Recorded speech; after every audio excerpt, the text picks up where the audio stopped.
Cosmogénèse Kamit, tome 1, de Lucien Kalala Omotunde. Avant-propos. L'essence de la vie est dans la parole des ancêtres. Elle est contenue dans les livres. Ouvrez-les et lisez. Enseignement du sage Kamit, Kitty. Avant-propos. Alors que les spécialistes occidentaux s'ingénient depuis l'époque des Lumières à exclure méthodiquement le monde noir du cours de l'histoire intellectuelle de l'humanité dans les domaines notamment des sciences, des techniques, de la philosophie et de la spiritualité, la science a récemment démontré que l'Afrique noire, qui a vu naître tous les hominités, est le berceau de l'homme moderne apparu il y a plus de 200 000 ans dans la vaste région des Grands Lacs, qui couvre les pays tels que l'Ouganda, le Congo, le Kenya, l'Éthiopie, la Tanzanie, le Rwanda, etc. L'homme moderne africain est donc l'aîné de l'humanité, car il a vu naître, au fur et à mesure que le temps faisait son œuvre, toutes les autres variétés humaines, européens, asiatiques, sémites, etc., qui ne sont en réalité que les descendants directs des groupes d'hommes et de femmes qui ont autrefois quitté l'Afrique noire pour aller peupler la planète en divers lieux. Cependant, en raison de conditions climatiques exceptionnelles leur permettant d'étudier sans discontinuité la nature et le cosmos durant les milliers d'années, nos ancêtres installés anciennement dans le Sahara, verdoyant, puis le long du fleuve Nil, depuis près de 22 000 ans, que nous désignons par Kamit, du nom qu'ils se sont eux-mêmes donnés à l'époque pharaonique, sont incontestablement les initiateurs de l'humanité sur les voies de la civilisation, le l'aveu testamentaire de tous les Grecs anciens, tels les Thalès, Plutarque, Platon, Pythagore, Hérodote, Homère, Strabon, Diodore de Sicile, etc. C'est cela qui explique les énormes découvertes scientifiques, techniques et philosophico-spirituelles réalisées par la civilisation de Kémet, appelée aujourd'hui l'Égypte ancienne, dont les fondations historiques sont incontestablement soudanaises par le roi Narmer, civilisateur à nous de grand génie, vers 3200 de l'ère ancienne africaine. Le but de cet ouvrage est de vous inviter à découvrir nos humanités classiques africaines, et plus précisément à explorer nos textes sacrés relatifs à l'apparition du Créateur, de la biodiversité et de la vie humaine, afin de mieux cerner les spécificités de la pensée spirituelle de nos ancêtres kamites, dont l'historien grec Hérodote disait qu'ils étaient les plus religieux des hommes de l'Antiquité. Nous prendrons aussi le temps d'inventorier quelques-uns des textes sacrés initiatiques de l'Afrique impériale pour ainsi confronter nos idées héritées de la colonisation occidentale à la réalité historique. Les textes sacrés des trois religions actuelles dites monothéistes, à savoir le judaïsme, le christianisme et l'islam, proclament depuis peu que l'univers émane d'un créateur unique appelé Yahvé, héritage d'Esdras vers 459 de l'ère ancienne africaine, Dieu, premier siècle de l'ère occidentale, ou Allah vers 800 de l'ère occidentale. Le terme monothéisme, qui ne remonte qu'au XVIIe siècle, procède en réalité du grec monos, seul, unique, et de théos, Dieu, soit un seul Dieu. Il a été particulièrement utilisé pour imposer la pseudo-supériorité morale et spirituelle des religions judéo-chrétiennes et islamiques sur la tradition spirituelle africaine durant la période coloniale. Si tout le monde concède aujourd'hui que ces trois monothéismes sont en réalité des constructions tardives et non originelles, et ces mythes, tout comme les Européens, sont issus des spiritualités radicalement polythéistes, personne ne souhaite vraiment faire connaître le rôle historique réel de l'Afrique noire dans leur changement tardif de cap spirituel, car le plus ancien texte sacré parlant d'un Dieu unique dans l'histoire de l'humanité a été rédigé en Afrique noire il y a plus de 5000 ans. La tradition orale des ancêtres, des Égyptiens anciens, soit les Anou, originaires du Sud-Soudan actuel, fut autrefois submergée par une de leurs sublimes inventions, celle de l'écriture, dont le nom particulier de Médonécher, soit les paroles de Dieu, ou plus exactement les Saintes Écritures, témoignent de leur intention civilisatrice réelle. Le peuple Anou, dit Iounou, du nom du grand temple théologique qu'il fonda durant l'Ancien Empire à l'embouchure du Delta, temple nommé Héliopolis par les Grecs, était un peuple de chasseurs-cueilleurs, originaires du Sud profond, qui maîtrisait entre autres la navigation, l'écriture, l'architecture, l'artisanat, l'astronomie, le calendrier, les mathématiques, etc. Médonécher, dessiné en hiéroglyphes, le drapeau, Nécher, Dieu, les piquets de tente, Médou, les paroles. Il s'agit donc des paroles de Dieu, ou encore des Saintes Écritures. Ces Anou, nous confirment les gynécologues français, Amélino, sont à l'origine de toutes les institutions politiques et administratives de l'Afrique pharaonique, y compris son organisation religieuse et ses cosmothéologies. Ainsi, ce que l'égyptologie occidentale appelle depuis 1842 le livre des morts des Égyptiens anciens, nom inventé par l'allemand Karl Lepsius, porte en réalité le nom de Raoult Nuperet M. Héroux, soit les formules sacrées permettant la sortie de l'âme du défunt justifiée à la lumière du jour. Autrement dit, il s'agit tout simplement du livre de la résurrection, notre fameux Nechat Necher, soit notre livre sacré ancestral. Le professeur Théophile Obenga traduit cette expression par formule pour l'émergence du défunt dans la lumière divine. La lumière divine, vie éternelle, s'opposant ici aux ténèbres, lamentation, destruction. L'antériorité théologique de l'Afrique noire est ainsi affirmée par l'égyptologue François Thomas, qui rappelle que le premier pas vers le fonctionnement spirituel date du moment où l'homme a été conscient de sa responsabilité. L'idée qu'il sera jugé sur ses actes a joué dans la découverte de ce sentiment un rôle capital. Or, le jugement de l'âme apparaît dès l'Ancien Empire, soit vers la fin du 4e millénaire de l'ère ancienne africaine. Cette réalité se fonde, dit-il, sur la découverte de la conscience, le désir de prendre la raison pour guider et de se conformer à la justice intérieure dont vit Dieu lui-même. Les Anou sont les rédacteurs des premiers textes sacrés professant de l'existence d'un Dieu unique dans l'histoire humaine, datant de la fin du 4e millénaire de l'ère ancienne africaine, et les inventeurs de l'écriture. Le professeur Sarwat Anis El Asyouti, qui a analysé leur héritage spirituel, affirme de façon catégorique que la croyance à la résurrection et à la vie dans l'au-delà, avec les idées qu'elle implique du bien et du mal, du juste et de l'injuste, de la récompense et du châtiment prônés par les Égyptiens anciens, dès le 3e millénaire avant l'ère chrétienne, va exercer dans les esprits des hommes une emprise durable. Les Juifs y accéderont avec un retard de 2000 ans. Le monde gréco-romain restera longtemps récalcitrant. Les textes sacrés kamites qui composent le corpus liturgique final de notre livre de la résurrection sont entre autres les textes sacrés des sarcophages, rédigés vers moins 2500 ans, qui proviennent des textes sacrés des pyramides, plus anciens vers moins 2800, mais conceptualisés au 4e millénaire de l'ère ancienne africaine, durant l'époque des pharaons Anou, dits Senchou héros de la période fondatrice. Plus précisément, ces textes sont les suivants. Les textes des pyramides, hymnes et textes sacrés gravés sur les murs à l'intérieur des pyramides vers moins 2800. Ce sont des textes rituels qui accompagnaient l'âme du roi défunt vers l'au-delà, qui comme le soleil devait traverser la nuit et ses obstacles pour ressusciter, ou même au petit matin à la lumière du jour. Le texte des sarcophages, apparu vers moins 2500 ans dans les sarcophages des meubles, il reprenait en grande partie les textes des pyramides, mais les prêtres avaient souhaité affiner les textes initiaux de passages géologiques complémentaires. Ceux-ci sont les suivants: le livre du jour et de la nuit, le livre des portes, voyage dans l'au-delà, le livre de la vache du ciel, les tablettes d'Akhenaton, Adel El Armana, le papyrus théologique de Turin, le livre de Djeuti, le livre de Thoth, le livre des lois, 40 rouleaux de papyrus dans lesquels les rédacteurs bibliques ont largement puisé pour rédiger leur décalogue, et les livres prévoyant les actes de la vie quotidienne et spirituelle attribués à Moïse. La stèle d'Orem Eb à Karnak, sur laquelle les écritures mentionnent la promulgation de lois plus sévères contre les fauteurs de troubles, les voleurs, etc.,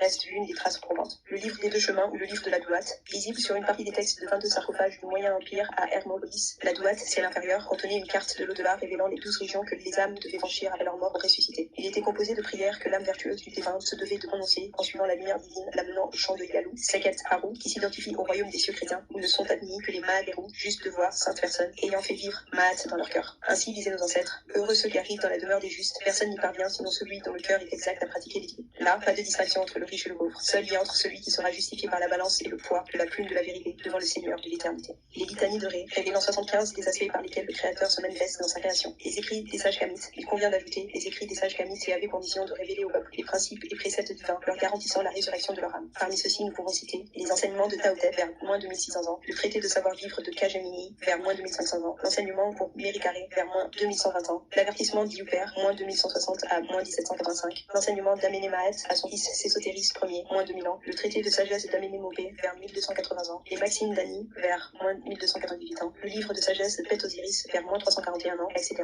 Notre livre de la résurrection ancestrale et de tout premier texte sacré a d'une part à attester de la révélation de Dieu à l'homme et d'autre part à professer théologiquement dès la fin du 4e millénaire de l'ère ancienne africaine l'existence d'un Dieu unique, créateur de l'univers et de toute la biodiversité en ces termes, l'origine de toute chose et le créateur de toute chose et l'unita. Le but de l'initiation kamite n'est pas de croire en Dieu, mais plutôt d'apprendre à le connaître pour attester de sa présence dans toute sa création. Nul simple d'esprit ne pouvait prétendre à être considéré comme un enfant de Dieu, car il ne s'agissait ni d'endoctriner les masses, ni de fausser leur sens critique naturel en dissociant fallacieusement la théologie de la science. Un Dieu qui possède une intelligence infinie ne peut se satisfaire d'être loué par des individus incultes, sans culture et sans connaissance. Indéniablement, si le professeur Charanta Diop nous a ouvert la voie de la recherche sur notre spiritualité ancestrale, le professeur Théophile Openga et son ouvrage portant sur la philosophie africaine de la période pharaonique nous a fait découvrir les textes sacrés de nos ancêtres datant de plus de 3000 ans avant la Bible. L'approche analytique du professeur Moubabenj Bilolo reste, elle, pertinente pour saisir l'articulation des grands récits sacrés de l'Afrique ancienne. À cela, les écrits du théologien congolais Kalomba Nsabo, de l'historien malien des religions dites monothéistes Dougli Fakoli, de l'historien Jean-Pierre Heya et de l'égyptologue R. Louis Etilé, sans omettre les réflexions historiques de Jean-Charles Kobi-Gomez et les analyses d'Amin Amat, Ibombari, sont des précieux éléments d'enseignement sur les idéaux de nos ancêtres. Certes, j'ai déjà eu l'occasion de vous faire découvrir la tradition spirituelle des anciens à travers leurs hymnes et prières adressées au Créateur. Mais vu le spectacle désolant de l'ignorance partout dans le monde noir, j'ai souhaité écrire cet ouvrage afin de réanimer notre conscience profonde et d'édifier notre âme africaine de la connaissance de la valeur inestimable de notre patrimoine philosophico-spirituel. Ainsi, la conceptualisation rationnelle de notre tradition ancestrale entreprise par le professeur M. Bilolo, que souligne d'ailleurs K. Nsapo dans son ouvrage Monothéisme, nous a permis de nous libérer du carcan lexicologique occidental relatif aux termes animisme, polythéiste et monothéiste. Bilolo parle d'une vision spirituelle africaine qui est à la fois cosmothéologique et mono-originiste. C'est-à-dire que pour nos ancêtres à nous, c'est d'un créateur unique que sont sortis tous les éléments de l'univers et de la vie. Tous ces éléments vitaux étant des parcelles divines du créateur, la totalité de la création correspond donc à l'unicité du créateur qui est à la fois parcelle et totalité de sa création. Le paradoxe de l'histoire esclavagiste et coloniale est que si Napoléon Bonaparte est celui qui a tout fait en 1802 pour que les peuples africains soient à nouveau considérés comme des biens meubles, pour le plus grand profit des financiers européens habitués à profiter depuis 1441 de la perfidie de l'église catholique qui s'est illustrée en baptisant des biens meubles, il est aussi paradoxalement celui qui, par le biais de son expédition militaro-scientifique en Égypte entre 1798 et 1801, a permis d'ôter la goupille de la falsification occidentale de l'histoire du monde noir et d'atomiser les fondements même du judéo-christianisme dont les racines africaines sont depuis indéniables. En 1783, le comte de Volney, 1757-1820, avait déjà réalisé un voyage d'études en Égypte afin de mieux saisir les fondations historiques de la civilisation égypto-nubienne. Son compte rendu de voyage devint d'ailleurs le livre de chevet de Napoléon Bonaparte lors de son expédition. Dans celui-ci, nous découvrons le testament de Volney à propos de l'origine africaine des Égyptiens anciens, vérité que l'Occident tente toujours de falsifier. Cette race d'hommes noirs, affirme-t-il, aujourd'hui notre esclave est l'objet de nos mépris, et celle-là même à qui nous devons nos arts, nos sciences et jusqu'à l'usage de la parole. Imaginez enfin que c'est au milieu des peuples qui se disent les plus amis de la liberté et de l'humanité que l'on a sanctionné le plus barbare des esclavages et mis en problème si les hommes noirs ont une intelligence de l'espèce des hommes blancs.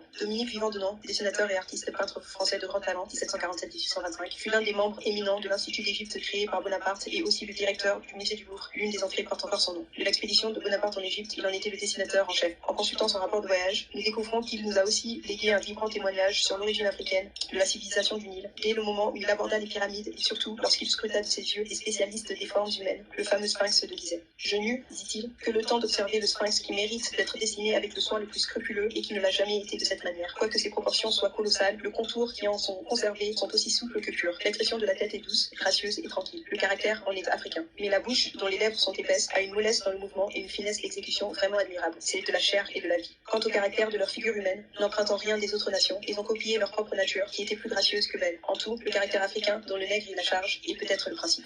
L'histoire veut donc que cela soit l'un des soldats du bourreau de Toussaint Louverture qui découvrit par hasard dans le sol africain la fameuse pierre de Rosette, qui comportait un décret émanant du souverain d'ascendance grecque Ptolémée V Épiphane et datant du 27 mars 196 de l'ère ancienne africaine. Le même texte était gravé en 3 écritures, en hiéroglyphes, en démotique et en grec. Et c'est précisément cette particularité qui offrit au Français Jean-François Champollion l'opportunité de saisir en 1822, à partir d'une copie intégrale de la pierre de Rosette, le mystère de la lecture des hiéroglyphes, et donc d'avoir accès aux récits et autres textes de l'Afrique ancienne. C'est alors que l'on découvrit des textes sacrés, datant de plus de 3000 ans, que les rédacteurs ultérieurs de 3 religions dites monothéistes avaient plagié en cachette pour rédiger leurs écrits. Après quelques péripéties, la Bible chrétienne a finalement décidé de confesser officiellement ses emprunts dans son avant-propos en avouant qu'en racontant l'origine du monde et de l'humanité, les auteurs bibliques n'ont pas hésité à puiser directement ou indirectement dans les traditions de l'ancien Proche-Orient. Les découvertes archéologiques depuis plus d'un siècle montrent en effet qu'il existe entre les premières pages de la Genèse et les textes lyriques, sapientiaux ou liturgiques de Sumer, tradition kamite des Élamites, de Babylone, tradition kamite des Chaldéens, et de Thèbes, tradition kamite des Égyptiens, ou d'Ougarit, tradition kamite des Cananéens, bien des points communs. Les écrivains bibliques, loin d'être de serviles imitateurs, ont su retravailler les sources et les repenser en fonction des traditions spécifiques de leur peuple, en soulignant du même coup l'originalité de la foi yaviste. Il reste que la comparaison entre les textes bibliques et les récits relatifs à l'origine du monde et aux héros de l'Antiquité ne manque pas d'intérêt. Ce que beaucoup pensaient naïvement être la révélation exclusive du monde sémitique n'est en réalité qu'un texte parsemé de nombreuses copies dépréciées de nos textes sacrés kamites, car au lieu d'être de simples théologiens, nos ancêtres étaient surtout des cosmothéologiens, héritiers d'une très longue tradition métaphysique et scientifique en astronomie, en mathématiques et en physique. Si par théologie nous entendons l'étude de Dieu, par le terme cosmo, nous signifions l'étude de la création, mais au-delà, il s'agit surtout de cerner des spécificités de la relation entre le Créateur et sa création. C'est ainsi que leur réflexion spirituelle, volontairement soumise aux lois scientifiques de l'univers, avait pour objectif de saisir les raisons supérieures de l'apparition du Créateur et de sa création, afin que l'homme puisse comprendre sa raison d'être sur Terre. Inutile donc de chercher à comparer leurs approches de la genèse du monde avec celle des textes bibliques, car il est manifeste que les rédacteurs de la Bible ne connaissaient rien à la logique scientifique. Chacun sait que l'univers, qui est doté d'une telle complexité, ne peut avoir été créé en 7 jours. Pour s'en sortir, les théologiens chrétiens eurent recours à une pirouette qui consistait à dire, au regard d'un passage se rapportant à Moïse, que la durée d'une journée n'a pas la même valeur pour l'homme et pour Dieu, car 1000 ans sont à tes yeux comme le jour qui est passé hier. Là-dessus, l'égyptologue allemand Jean Assmann a récemment démontré, en dévoilant au passage un plagiat manifeste de nos textes sacrés, que cette phrase dite biblique n'est en réalité qu'une copie de 2 textes sacrés kamites, confirmant ainsi une nouvelle fois les aveux de la Bible Tob, quand le Dieu de la Bible, Yahvé, est ainsi loué par Moïse, car 1000 ans sont à tes yeux comme le jour qui est passé hier. Nous lisons dans 2 hymnes égyptiens destinés à Amon-Ra, Jet, l'éternité, est devant tes yeux comme le jour qui est passé hier. Jean Assmann constate donc que les 3 extraits sont parfaitement identiques, mais surtout que les textes kamites plagiés par les chrétiens sont antérieurs de 2000 ans aux textes bibliques. Et il existe de nombreux autres plagiats de ce type. La tradition musulmane, elle aussi, n'est pas exclue de cette problématique. La sourate 2, verset 163, résume à elle seule, dit-on, tous les écrits du Coran, à savoir, votre Dieu est le Dieu unique, il n'y a point d'autre à part lui, le tout miséricordieux. Mais il ne s'agit en réalité que d'une fidèle copie d'un extrait du très célèbre hymne à Dieu sous le nom d'Aton, rédigé par le pharaon Akhenaton, qui dit ceci, ô Dieu unique, qui n'a point d'autre au-dessus de lui. Dans le psaume biblique 104, c'est aussi fait l'écho. Ainsi, si notre démarche d'investigation historiographique ne manque pas d'intérêt, nous allons découvrir que les textes sacrés élaborés par nos ancêtres africains de la vallée du Nil sont des hymnes à la connaissance dans tous les sens du terme. Au-delà, les textes sacrés initiatiques de l'Afrique impériale, peuple Dogon, Bantou, Bambara, Van, etc.,